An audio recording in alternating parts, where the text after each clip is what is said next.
Ladies and gentlemen, saya lagi di jalan lagi. Kalau di jalan biasanya ada kesempatan untuk saya bisa syuting, apalagi perjalanan lama panjang seperti ini.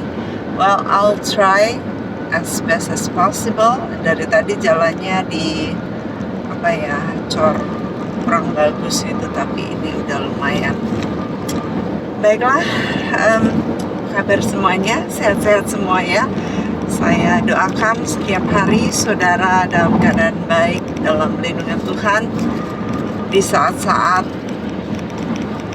ketakutan dan putus asa, banyak sekali orang-orang yang takut untuk memasuki tahun ini, tetapi saya yakin saudara baik-baik, saudara dilindungi, dan percayalah bahwa Immanuel beserta dengan saudara. Hari ini saya ingin menyampaikan apa yang beberapa hari ini, khususnya 2 hari ini, menjadi pemikiran saya setelah saya mengkhotbahkan mengenai nyahlah iblis, karena engkau batu sandungan bagiku. Kau bukan pikirkan apa yang dipikirkan Allah, tetapi apa yang dipikirkan manusia. Nah, saya khotbah nih, dan saya juga sering ngutip ini karena kalau saya ayunin pedang, ini adalah salah satu dari pedang roh yang saya pakai. Jadi saya ayunin ini ayat ya.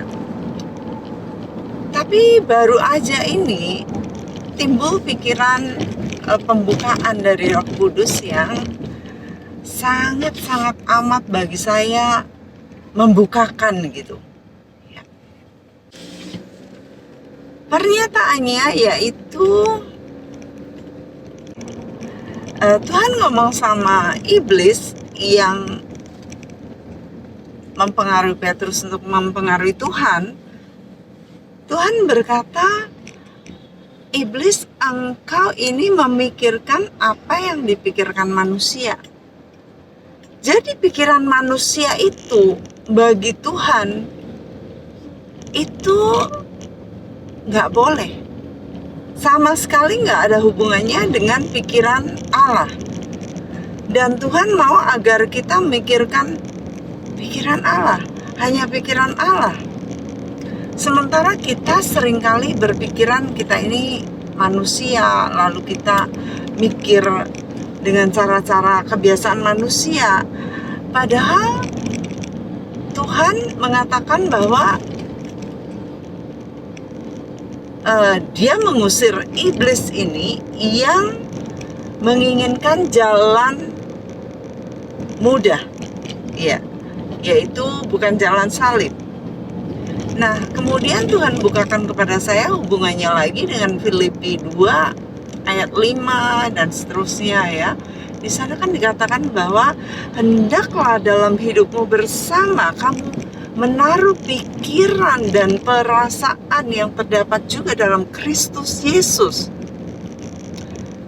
Ini jelas sekali bahwa Tuhan meminta kita sebagai anak-anak Tuhan, orang-orang terang, agar kita tidak lagi menggunakan pikiran manusia kita, tetapi pikiran Kristus. Mari kita baca ayat-ayatnya. Pikiran Kristus itu apa? Ya, kan dikatakan bahwa dalam hidupmu bersama hendaklah kamu menaruh pikiran dan perasaan yang terdapat juga dalam Kristus. Itu ayat 5. Ayat 6, pikiran Kristus itu apa? Bagaimana? Yang walaupun dalam rupa Allah tidak menganggap kesetaraan dengan Allah itu sebagai milik yang harus dipertahankan. Jadi di sini yang pertama, kita tidak mempertahankan kepemilikan kita saat kita diberkati oleh Tuhan, tetapi saat Tuhan meminta kita untuk meninggalkannya, untuk membuangnya, kita belajar untuk tidak mempertahankan. Itu pikiran dan perasaan Kristus. Tidak mempertahankan. Yang kedua, ayat 7, melainkan telah mengosongkan dirinya sendiri dan mengambil rupa seorang hamba dan menjadi sama dengan manusia. Yang kedua, yaitu kosong. Ini saya sering kali ngajarin di dalam kelas-kelas pemuridan kami. Yaitu bagaimana kita belajar untuk kosong. Ya, kita tidak punya agenda diri sendiri untuk kepentingan diri sendiri, melainkan kita kosong. Saat kita kosong, maka Tuhan bisa mengisi dengan agenda-agenda Dia, dengan rencana-rencananya. Kalau kita punya rencana sendiri, walaupun kita bikin goal, tetapi kalau Tuhan mengalihkan, kita harus siap sedia. Ya. Kita harus kosong karena pikiran kita, pikiran manusia kita tidak akan bisa membawa kita kepada rencana Tuhan. Jadi kita mau agar kita mengikuti pikiran dan perasaan Kristus, rencana-rencana Kristus, yang mana saya sudah ikuti bahwa memang book yang Tuhan pasang itu ringan dan enak. Setelahnya kita merasakannya, tapi pada waktu peralihan itu mungkin saudara deg-degan, mungkin saudara, wah gimana ya, aku nggak ngerti ini, apakah ada masa depan dan sebagainya. Ya, saya dipindahkan Tuhan kemana-mana, dari Korea ke Amerika nggak ada jaminan, dari Amerika ke Indonesia saya nggak ada jaminan, di Indonesia dipindah-pindahin lagi sama Tuhan, nggak ada jaminan semuanya. Tapi saya ngikutin karena saya mau, saya kosong, saya mau kehendak Tuhan yang terjadi dalam kehidupan saya. Buat apa saya memperoleh seisi dunia? Buat apa saya memiliki semua yang saya ingini, tetapi jiwa saya binasa? Ada orang berkata, kenapa saya pindah di tempat ini, kenapa saya pindah di tempat itu? Karena tempat ini aman, karena tempat ini so beautiful. Berbeda dengan saya.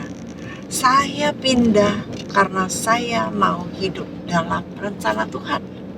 Bahkan saat ini kami pindah di desa yang notabene gak ada gosen, yang gak ada gojek-gojek gitu. Gojek katanya persekutuan Gojek itu hanya ada 6 di tempat kami. Gak ada Indomaret, ya. Air juga agak sulit. Lalu sambungan telepon itu sampai kami cari-cari karena ngadat. Saya biasa pakai Telkomsel. Telkomsel saya di luar negeri itu tokcer banget. Tapi di desa kami ini gak bisa. Jadi saya ada di mana saya berada bukan karena amannya tempatnya, lalu bagusnya tempatnya. Dan ternyata saya ngikutin Tuhan, Tuhan kasih tempat yang indah, yang bagi kami itu, bagi saya ini, saya mikir-mikir, benar-benar apa yang tidak pernah timbul dalam hati saya, Tuhan sediain. Jadi itu adalah bonus saat kita ini kosong mengikuti kehendak Tuhan. Yang ketiga, saudara, ayat 8, dan dalam keadaan sebagai manusia, ia telah merendahkan dirinya dan taat sampai mati, bahkan sampai mati di kayu salib. Yang ketiga adalah merendahkan diri. Yang pertama apa, saudara? Tidak ada kepemilikan yang harus dipertahankan. Yang kedua yaitu mengosongkan diri. Yang ketiga baru merendahkan diri dan taat sampai mati. Kalaupun Tuhan mau agar kita ini kosong, nyerah, mati bagi Dia, itu adalah firman Tuhan yang menyatakan bahwa Roma 12 ayat 1 dan 2. Persembahkanlah tubuh kita saat kita rela mati, taat sampai mati. tubuh kita adalah persembahan yang hidup, persembahan yang sejati. Saya rindu agar saudara memiliki pikiran Kristus. Di dunia ini kita tidak mencari kesenangan, keenakan, keindahan yang kita pikirin dari diri kita sendiri. Kita mau agar kita mengikuti pikiran Kristus. Seperti pada waktu Petrus berkata, Tuhan, jangan ke salib. Tuhan rebuke itu iblis. Kamu merupakan batu sandungan bagiku sebab kamu pikirkan apa yang dipikirkan manusia. Nah, yang dipikirkan manusia itu ternyata bukan jalan salib. Ya, kita harus menyangkal diri kita untuk menjadi murid Kristus. Kita harus menyangkal diri kita, Lukas 9:23, memikul salib kita setiap hari. Oh my goodness, setiap hari. Harapkan ada yang saudara harus sangkal. Doa saya bagi saudara semuanya, supaya saudara dari hari ke hari memakai pikiran Kristus, mengasihi Kristus lebih dari diri saudara sendiri. God bless you all. And with Meghalene Kawaja. Bye.